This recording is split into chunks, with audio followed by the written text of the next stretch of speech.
안녕하세요. 서울 북부교회에서 주 예수님의 이름으로 제공하는 은혜와 진리의 성경 강해 시간입니다. 이번 시간에 예수님께서는 자신을 죽이려 하는 유대인들을 떠나 갈릴리로 가서 사역하십니다. 시청하시는 동안 영생이신 예수님께서 나를 떠나가시지 않도록 경외함으로 영접하는 복이 있으시기를 기원합니다.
안녕하세요. 오늘은 요한복음 7장에서 시작을 하겠습니다. 그동안 요한복음 6장을 장기간 말씀을 드렸는데, 사실은 이 성경은 얼마나 많이 전하느냐 하는 것도 중요하지만 어떻게 전하느냐, 이게 더 중요한 것 같아요. 그래도 중요한 부분에 대해서는 더 관심을 가지고 생각하게 되고 또 전하게 되었습니다. 이제 7장 1절부터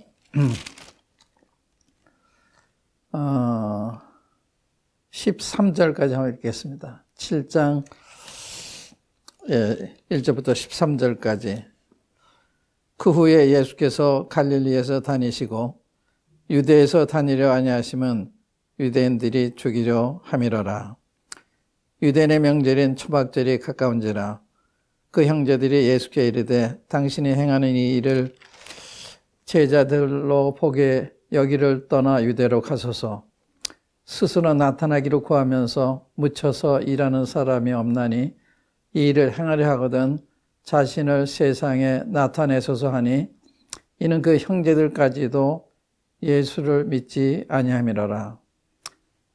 예수께서 이르시되 내 때는 아직 이르지 아니하거니와 너희 때는 늘 준비되어 있느니라.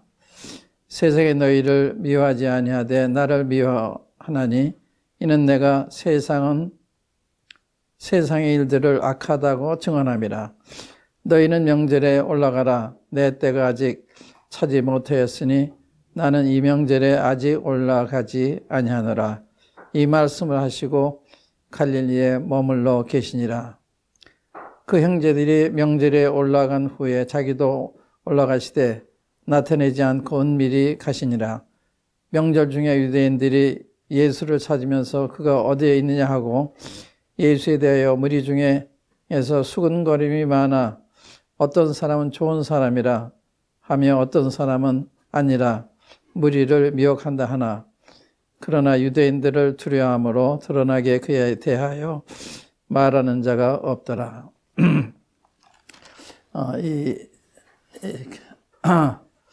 그 예수님의 사역에 있어서 시대적인 상황은 굉장히 중요한 것 같아요. 이 7장에서는 예수님의 공생의 3년 중에 마지막 해, 3년째 되는 해거든요.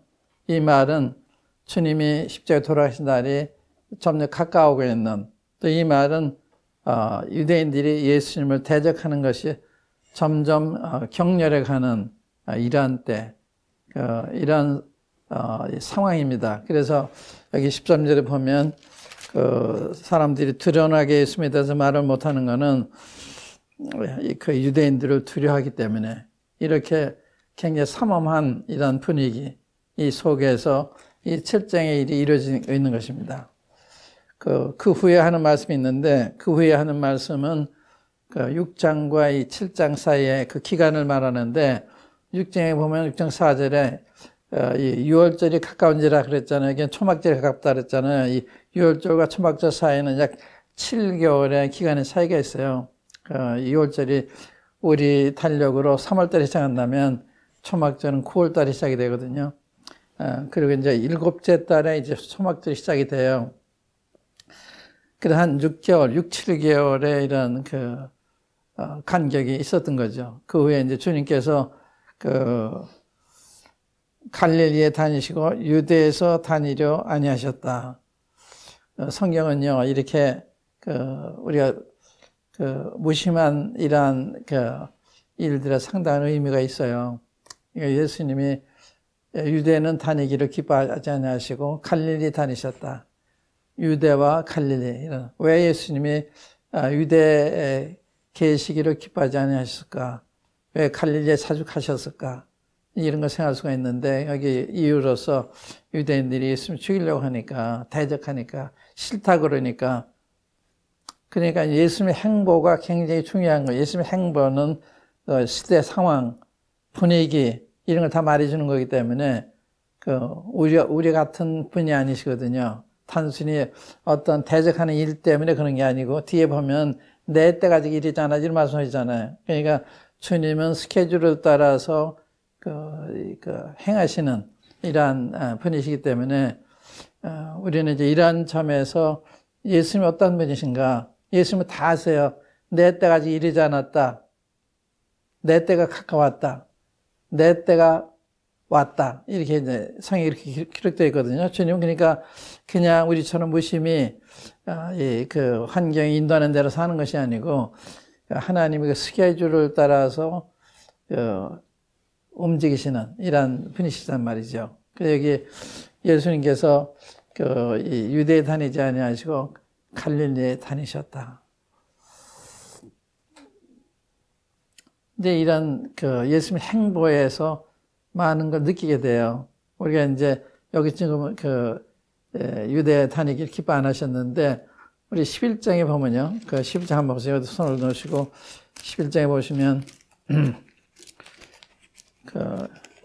예수님의 행보가 점점 달라지는 53절, 54절 보세요. 이날부터는 그들이 예수를 죽이려고 모의하니라. 그러므로 예수께서 다시 유대인 가운데 드러나게 다니지 아니하시고 거기를 떠나 빈들 가까운 곳인 에브라임이라는 동네에 가서 제자들과 함께 거기 머무시니라.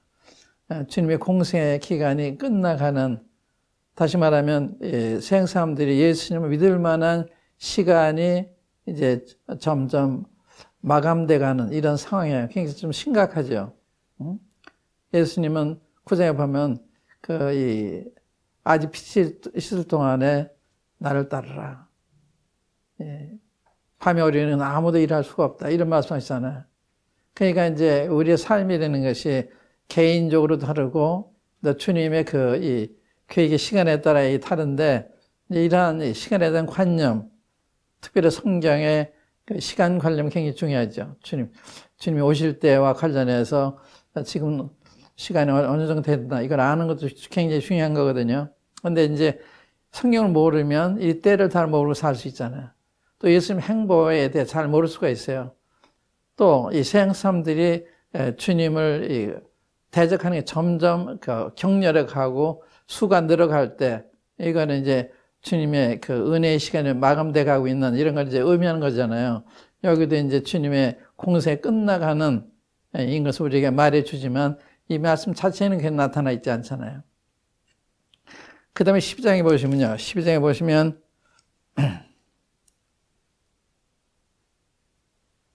34절부터 읽어볼게요. 이에 무리가 대답하되 우리는 율법에서 그리스도가 영원히 계신다 함을 들었거늘 너는 어찌하여 인자가 들려야 하리라 하느냐. 이 인자는 누구냐? 예수께서 이르시되 아직 잠시 동안 빛이 너희 중에 있으니 빛이 있을 동안에 다녀 어둠에 붙잡히지 않게 하라. 어둠에 다니는 자는 그 가는 곳을 알지 못하느니라. 너에게 아직 빛이 있을 동안에 빛을 믿어라. 그리하면 빛의 아들이 되리라. 예수께서 이 말씀을 하시고 그들을 떠나가서 숨으시니라. 결정적이죠.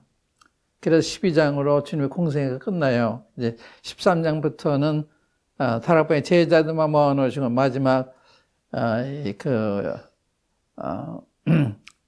고별의 말씀, 주님이 떠나가시면 제자 이 땅에서 어떻게 처신해야 되나, 또 어떠한 어려움을 당할 것인지, 무엇을 의지해야 되고 어떻게 해야 될 거니, 그런 것이 이제 13장부터 16장에 나오고 17장에 이제 주님께 부탁하는 기도가 나오는데, 그러니까 공생애는 12장을 끝나는 거예요. 그 요한복음은 1장부터 12장까지는 믿지 않는 사람들 상대를 한 은혜의 시대, 그들에게 구원받을 만한 기회, 죄사함 받을 만한 기회, 하나님을 알 만한 기회, 멸망에서 피할 수 있는 기회, 이 기회를 주시는데 그 기간이 1장부터 10장까지예요. 이 기록상으로 이렇게 볼 때는. 근데 13장부터는 이제 세상을 상대 안 해서 이제 제자들에게만 상대하셔서 마지막 말씀하시는, 이것이 이제 유대인과 이제 그 제자들과 관련해서만 이렇게 말씀을 드리는데, 오늘날 우리도 마찬가지죠.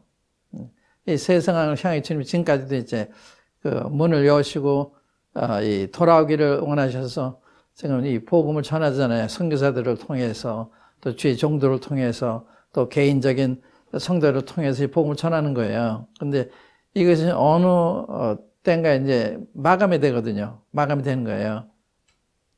그래, 너희는 은혜 받을 만 때 은혜를 받아야 된다.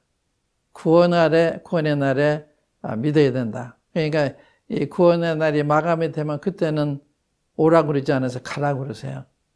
지금은 오라고 그러잖아요. 누구든지 목마르면 와라. 누구든지 수고 짐자 다 내가 와. 근데 그때가 되면 오면 문 두드리면 난 널 몰라. 가라고 그러세요. 이게 성령의 기록입니다. 그러니까 이 세상이 그냥 굴러가는 과정 그렇지 않아. 하나님의 스케줄을 따라서 가고 있는. 그러니까 우리는 이제 지금 그 7장에 와 있는데, 이 7장부터 10장까지 다 이 같은 분위기 속 이야기고 12장까지 다 마찬가지죠.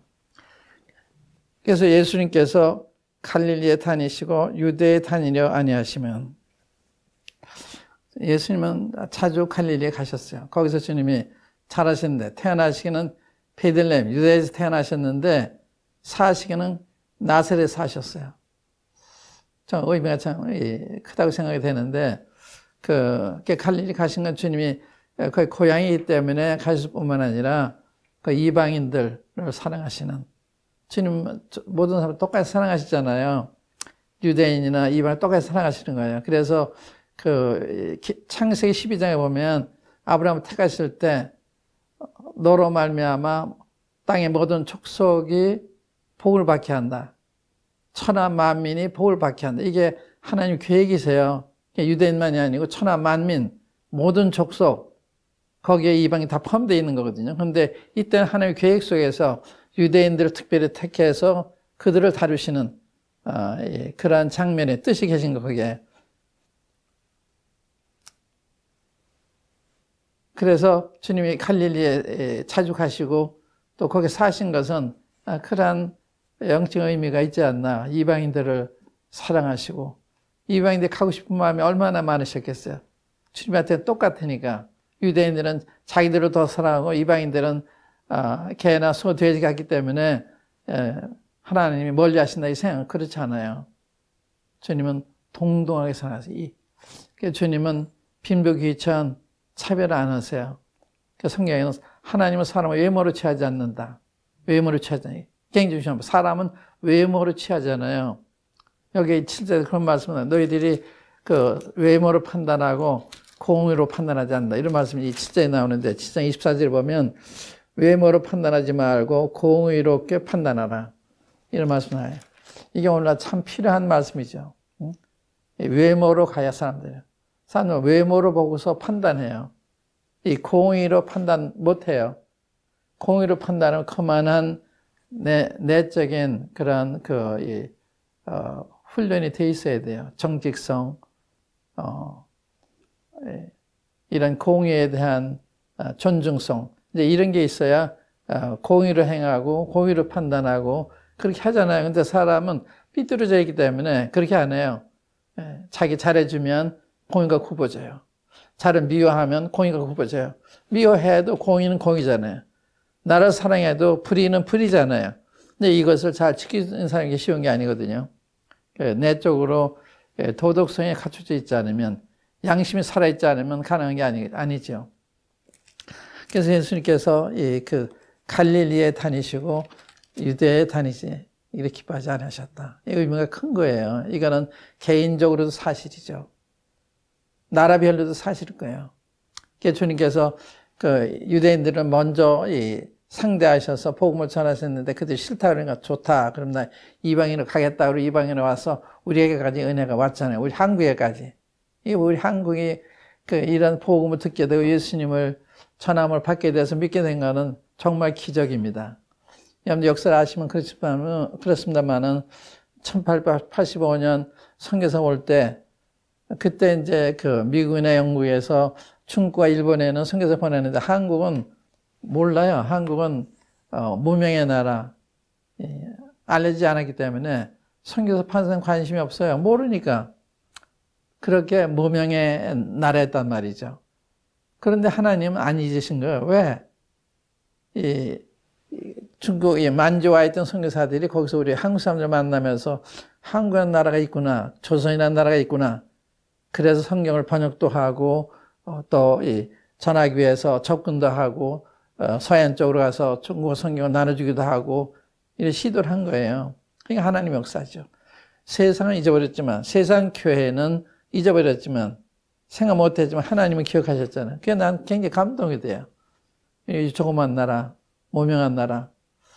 근데 하나님은 우리 잊지 아니하시구나.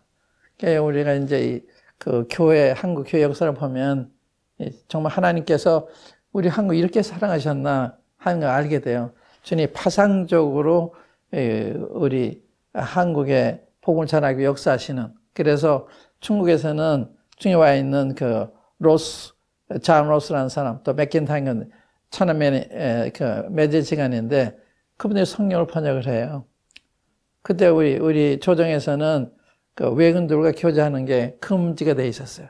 쇄국 정책을 쓰고 있었기 때문에 갈 수가 없어요. 나갈 수도 갈 수도 없어요. 그래서 할 수 있는 일이 이제 성경을 번역하는 거예요. 그래서 우리 한국은 선교사가 들어오기 전에 성경이 이미 번역이 돼 있었어요. 전체는 아니지만. 또 일본에서는 유학생들이 구원을 받아요. 선교사를 통해서. 그러니까 미래 일꾼을 준비하세요. 또 한국에서는 대학원군이 이제 쇄국 정책을 쓰니까 며느리 되는 사람하고 정권 다툼하다가 며느리가 이겨요. 그래서 민씨 집안이 이제 통치하게 되면서 서양과 이렇게 통상을 열어요. 통상조약을 맺어요. 그래서 국내에서는 외국인이 들어올 수 있는 그런 문을 여시는 거예요. 정책적으로. 이 놀랍잖아요. 이게 동시다발적으로 일어나는 거예요. 그 다음에 이제 미국에서는요, 초선이라는데 문이 열렸다.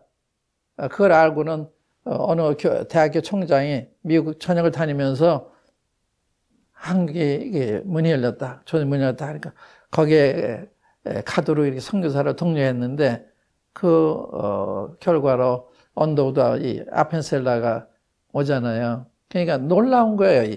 이 대한민국이라는 이 조그만 나라의 민족을 생각해서 중국에서, 일본에서, 미국에서, 우리나라 조정에서 파상적 역사하시는 이런 일이 있었거든요.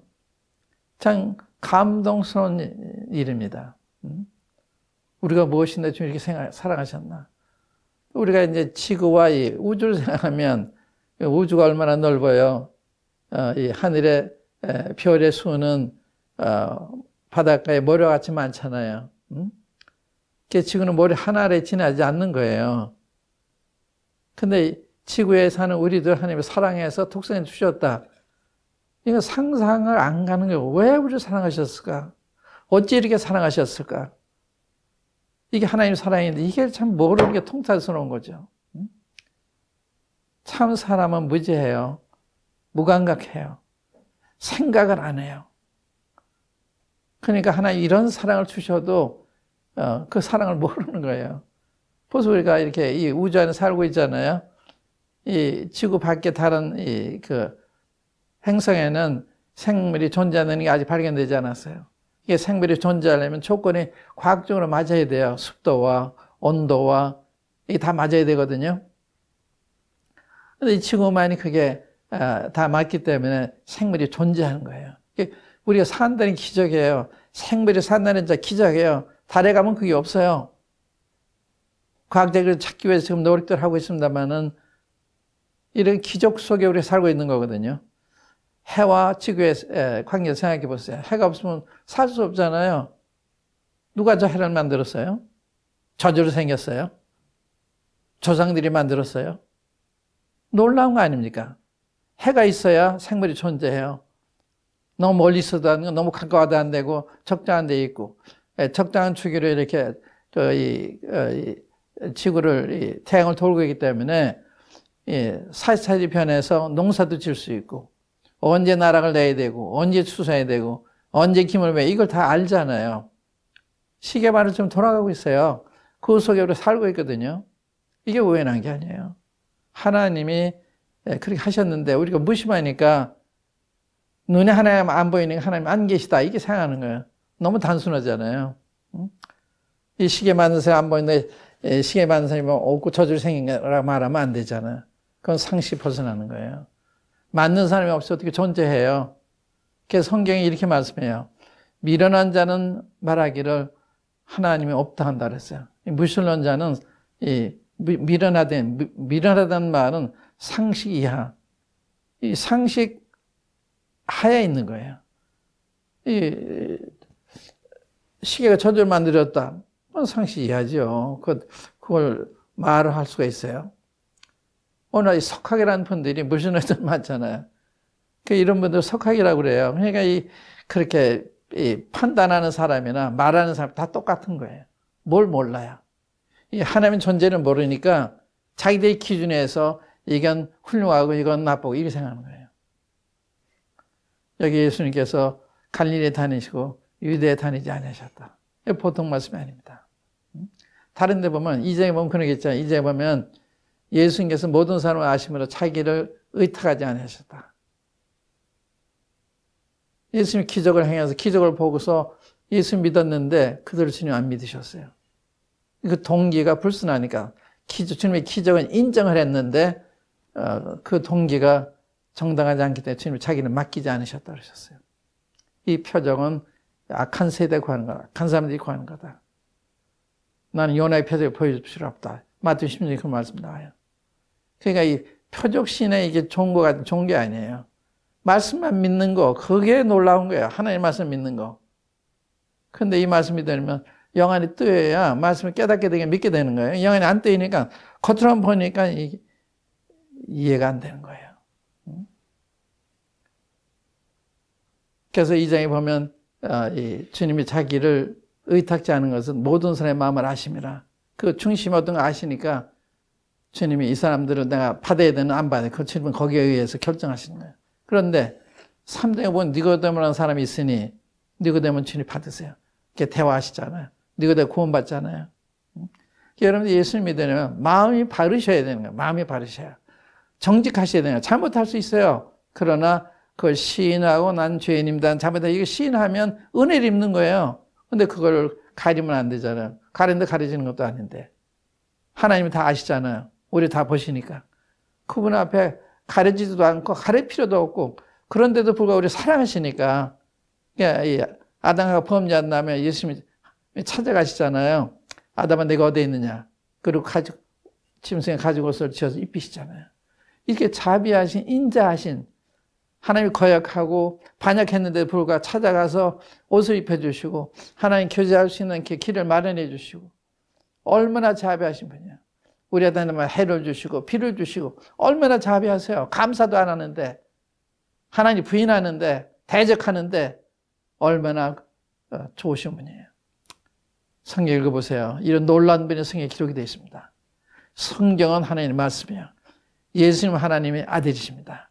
이분을 믿으면 멸망하지 않고 영생을 얻어요. 그걸 증거하고 있는 거예요. 여기 요한복음 7장 제가 증거하고 있는데 읽어보세요. 얼마나 놀라운 말씀인지.